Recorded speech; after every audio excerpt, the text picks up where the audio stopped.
திருப்பாடல்கள் அதிகாரம் 5 இறை திருவசனங்கள் 1-12 முடிய. ஆண்டவரே, என் விண்ணப்பத்திற்கு செவிசாய்த்தருளும். என் பெருமூச்சை கவனித்தருளும். என் அரசரே, என் கடவுளே, என் கெஞ்சும் குரலை உற்று கேளும். ஏனெனில் நான் உம்மை நோக்கியே மன்றாடுகின்றேன். ஆண்டவரே, விடியற் காலையில் என் குரலை கேட்டருளும். வைகரையில் உமக்காக வழிமேல் விழிவைத்து காத்திருப்பேன். ஏனெனில் நீர் பொல்லாங்கை பார்த்து மகிழும் இறைவன் இல்லை.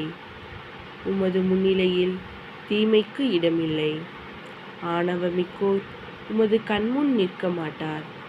தீங்கிழைக்கும் அனைவரையும் நீர் வெறுக்கின்றீர்.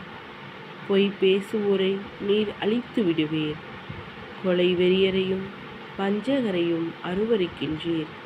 நானோ உமது பேரருளால் உமது இல்லம் சென்றிடுவேன். உமது திருத்தூயகத்தை நோக்கி இறையச்சத்துடன் உம்மை பணிந்திடுவேன்.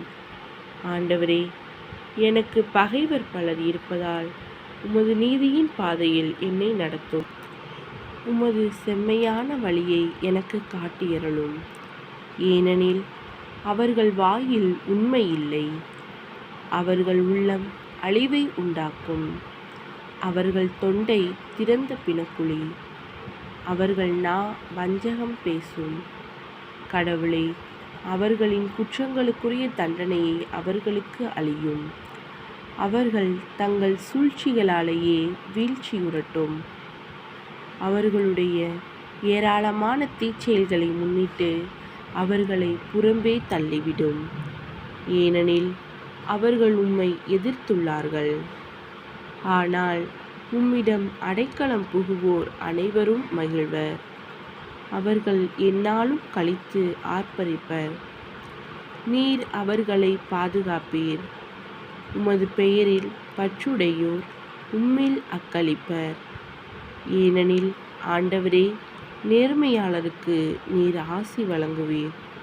கருணை என்னும் கேடயத்தால் அவர்கள் மறைத்து காப்பீர். தந்தைக்கும் மகனுக்கும் தூய ஆவியாருக்கும் மாட்சிமை உண்டாவதாக.